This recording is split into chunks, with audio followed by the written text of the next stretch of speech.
You're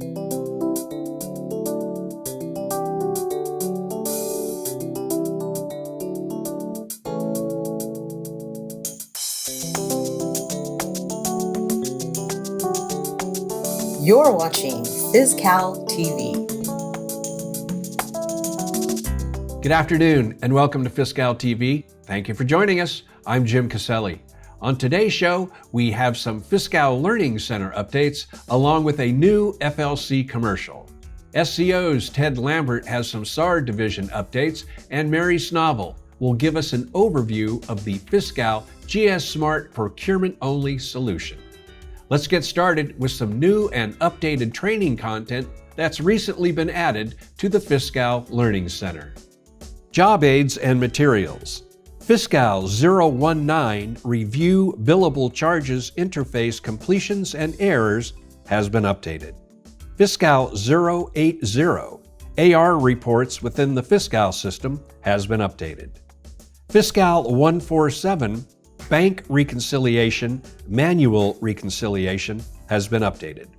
FISCal 205, Add a Supplier Record has been updated. FISCal 206, Completing the Supplier Update Request Form has been updated. FISCal 332, Clear Credit Negative Amount P-Card Vouchers has been updated. FISCal 335, Online Month-End Closing Reporting Tool has been updated.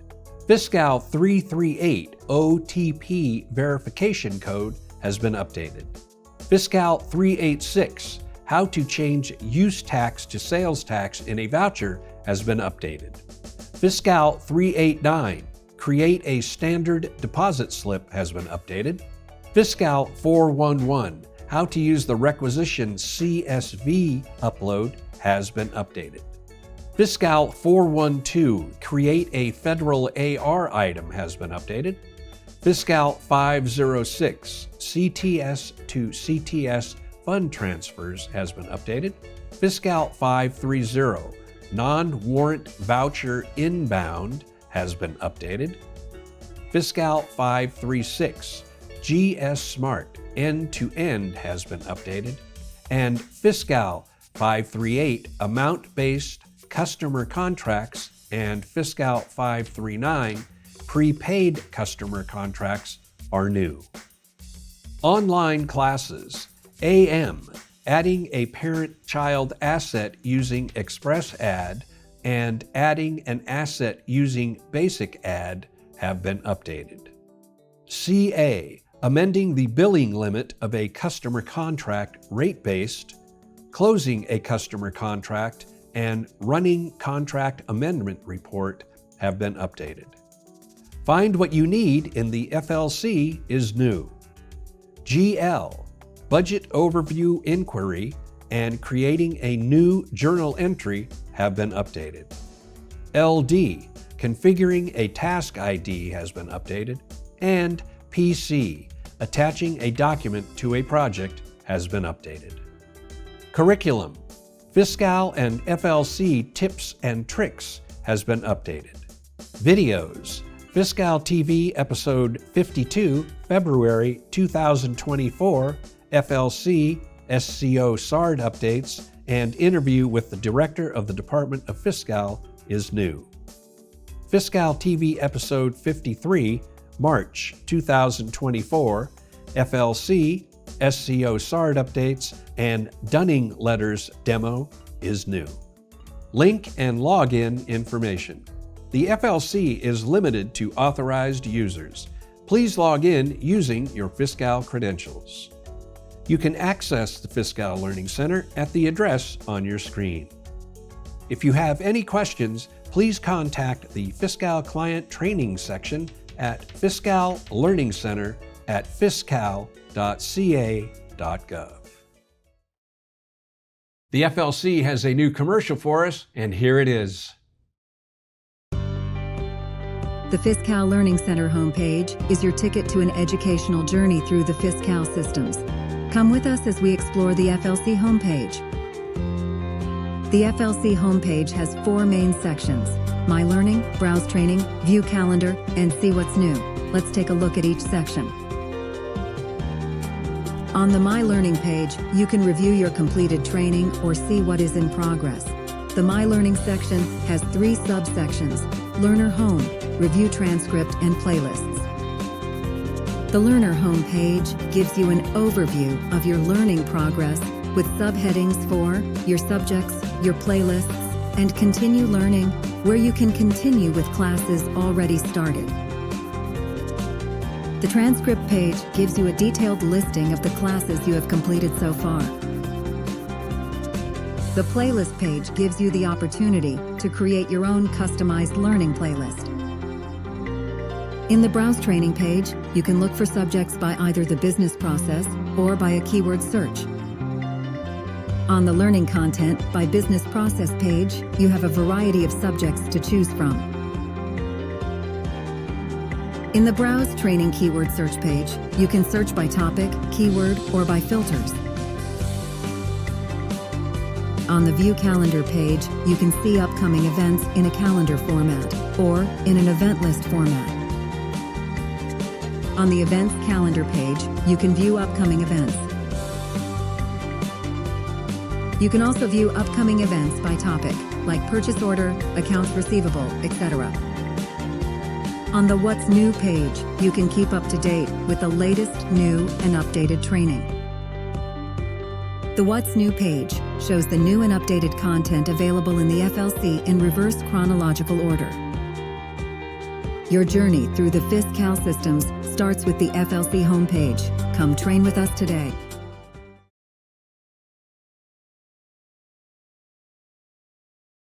Thanks to the FLC for that, and you can watch this commercial again when we post this episode of FISCalTv to our YouTube channel in a couple of days.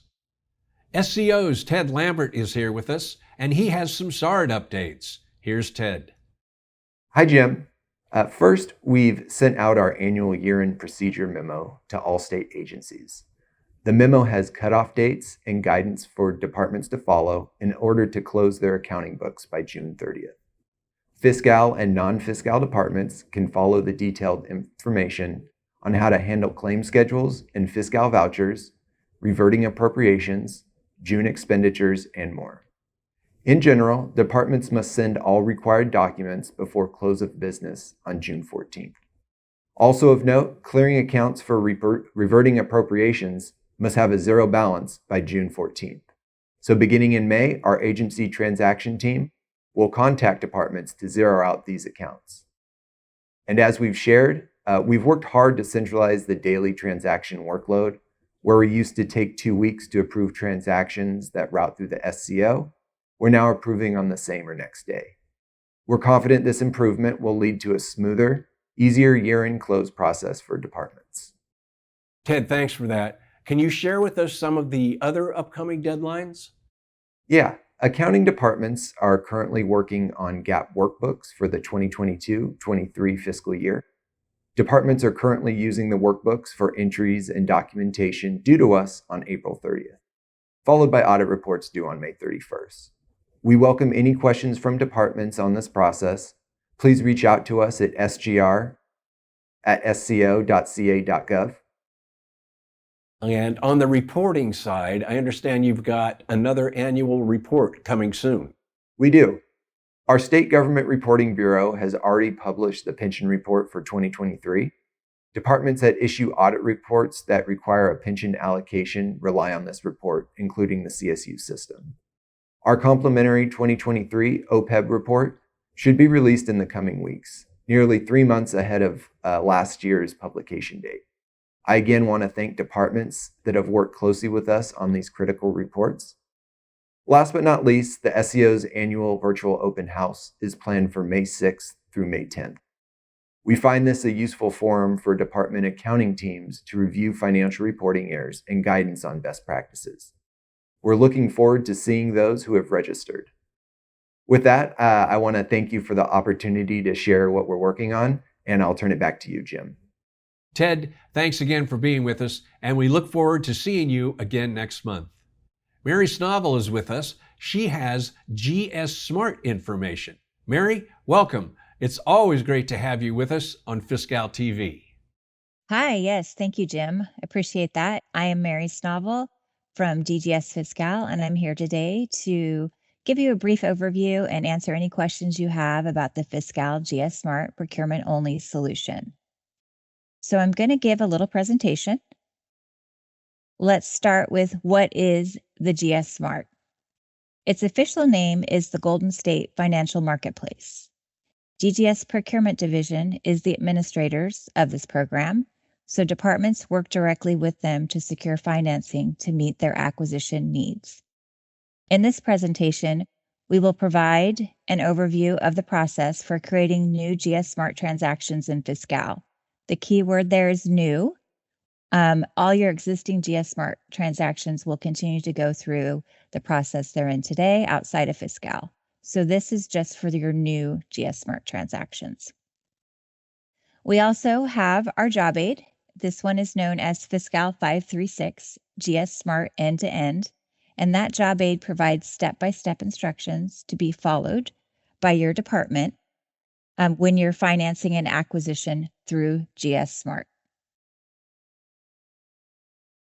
The purpose of this whole solution, the functionality in FISCal, is to provide a procurement-only solution that allows FISCal departments to enter new GS Smart purchases into FISCal to streamline and eliminate the current paper process.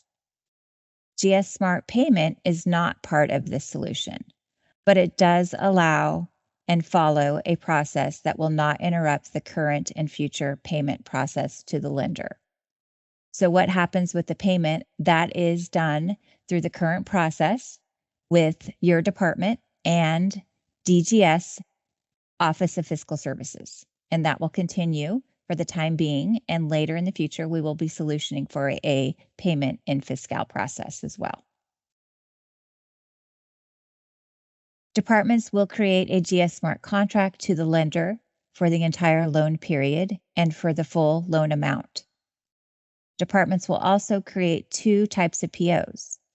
There will be a lender PO, which is copied from your lender GS Smart contract that will encumber and must be liquidated by departments following current process for payments made outside of FISCal.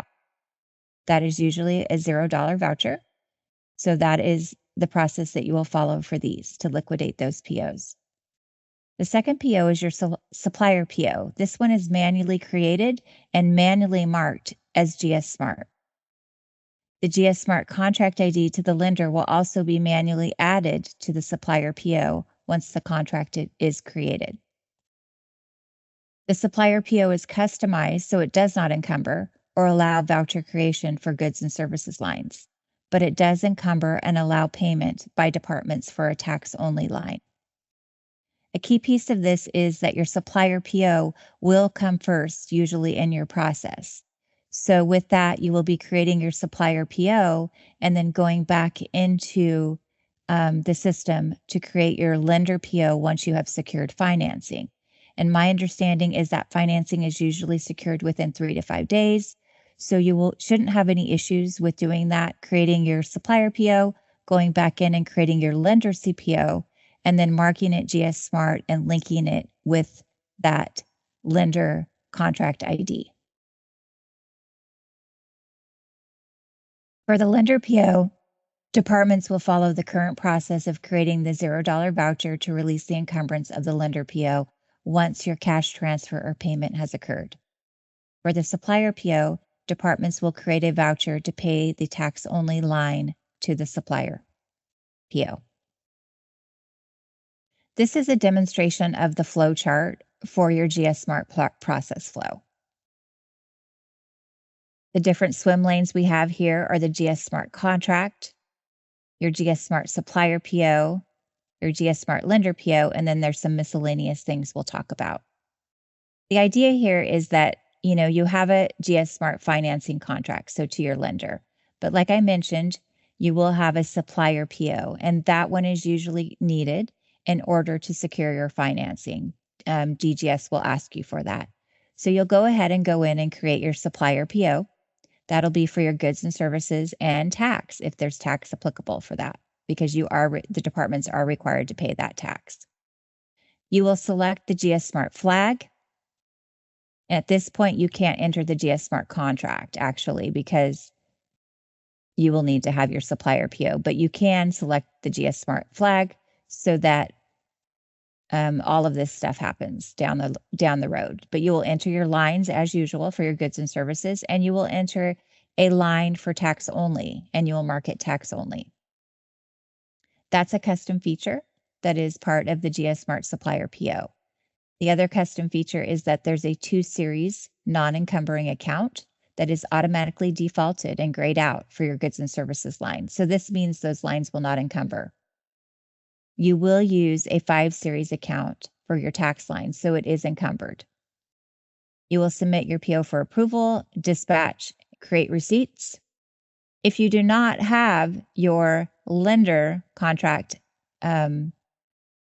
entered in for your supplier PO, it will stop you at receipt. There will be a hard stop there. So it will require that at some point in the system. So this supplier PO is linked to your GS Smart contract. But you will create the receipt. You will create vouchers for your tax only line, if it's applicable, and then you will close your PO and release encumbrance as you normally do. Let's go back up to the swim lane for your contract, because after you've created your supplier PO, you will, when you've secured your financing, you will need to create your procurement contract to the lender. You will flag this contract as GS Smart, and you will create your lines. Usually there's 2 to 3 lines, one for your principal amount, one for your interest amount, and sometimes you have a bond counsel amount as well. You can use whichever business process you guys are currently using for departments. If you create one line for all fiscal years, you can continue to do that. If you create multiple lines and split out your fiscal years, you can continue to do that as well. You will attach all documents and you will submit your contract for approval, approve the contract. So this contract does get created, and then you create your lender PO. You create your lender PO by copying from your GS Smart contract. You copy the lines that you need to copy. You use a 5-series account because this is the PO that will encumber. You will encumber your PO, approve it, dispatch, and create your receipts. This is the PO which you create the $0 voucher for because the payment is made outside of FISCal, and you will liquidate via that $0 voucher. A few miscellaneous items that are important to cover. Your payment is outside, so departments need to release lender PO encumbrance with the GS Smart payment or as needed. So you may have payments, your cash transfers from SCO to DGS for payments to the lender might happen monthly, it might happen yearly, it might happen quarterly. So however you have those payments, we recommend that you're also releasing your encumbrance by creating your $0 voucher. Your assets for anything related to GS Smart must be added through basic add. DOF required the tax-only line on the encumbering PO. They felt it was important for the departments to be able to encumber and then make those payments via the normal PO to receipt to voucher process. DOF and SCO provided accounts and encumbering information. So all of this information is on the job aid, the details of this information, but they provided the 2-series account and all of the other accounts that are to be used. DGSPD provided the GS Smart procurement requirements. So all of this was solutioned in partnership with FISCal, but also with DGS as the contract administrators and the payment to the lender, and then DOF and SCO for all of the accounting and encumbering requirements. So it was a partnership with FISCal, DGS, SCO, and DOF. And that actually concludes the presentation piece of the GS Smart procurement only solution. If we have any questions, we can take those now. Thanks, Mary. We do have some questions. Let's get to the first one. Who should departments contact for GS Smart program questions? Departments who have questions about financing and acquisition through the GS Smart must contact DGS Procurement Division, GS Smart team at the email address on your screen. Okay. Are departments still required to provide documents to the DGS Procurement Division's GS Smart team? Yes, in fact, they are. The GS Smart team will need certain documents to secure your financing. and also keep a paper trail for their records. And we want you to please refer to the job aid titled FISCal 536 GS Smart End to End for more information. And also, most importantly, contact the GS Smart team at DGS for help. Do departments communicate with the lender or dispatch the lender PO? Departments actually do not communicate with the lender at any time. Only the DGS GS Smart team communicates and sends documents to the lender. However, departments do dispatch the lender PO in FISCal in order to complete the system process. Dispatching is required to receive and create vouchers in FISCal, but the dispatched PO to the lender is not sent to the lender at any time by the department. All right, our next question. Do departments have to create a procurement contract for GS Smart transactions, or can we just do the two POs? A procurement contract is required for GS Smart transactions. The contract provides a link to both POs for procurement reporting and tracking purposes. And do departments have to receive in FISCal for both the GS Smart supplier and lender POs? Yes, receiving is required for both POs. The only time receiving is not required in FISCal is for encumbrance-only POs, and these transactions are not encumbrance-only POs. And what about assets related to GS Smart transactions? Yeah, it was determined that assets would follow the basic add process. That was determined by FISCal assets team and DOF. So all GS Smart transactions that have assets should follow the basic add functionality, and that is covered in the job aid 536 GS Smart end to end. Just the piece of it for GS Smart, not the actual basic add. So what the job aid will do is actually refer you to the training and any additional job aids for the basic add functionality. Okay, and once again, that's FISCal.536. That's the job aid. Yes. Next, will departments have a double encumbrance if entering two POs because the lender PO will include the principal amount too? No, the supplier PO will not encumber once it is marked GS Smart because it will default a 2-series non-encumbering account that DOF and SEO created specifically for GS Smart. As long as the PO is marked GS Smart, the account field is non-editable.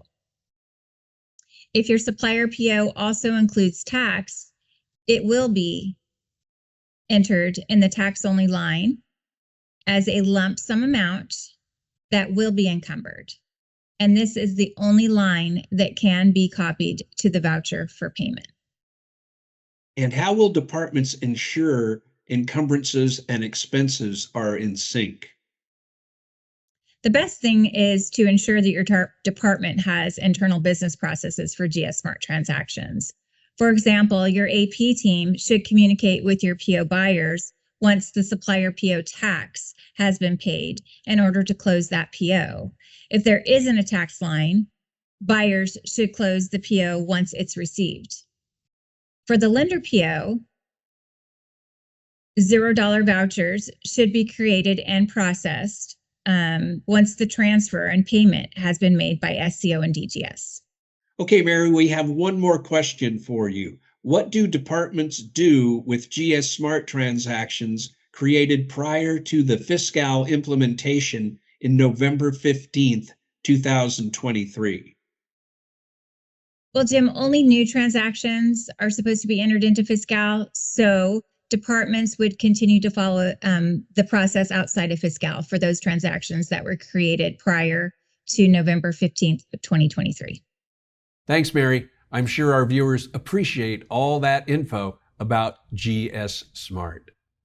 Last month, I told you about FISCal's Customer Impact Committee.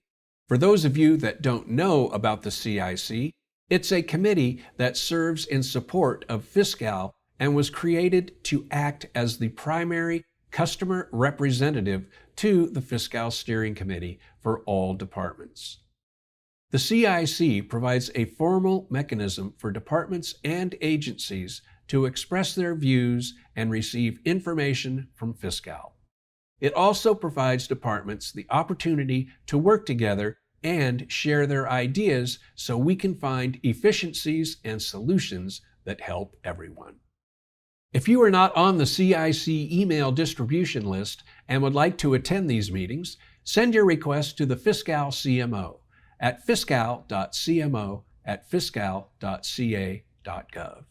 And I would like to encourage you to attend these meetings as they do provide valuable FISCal information.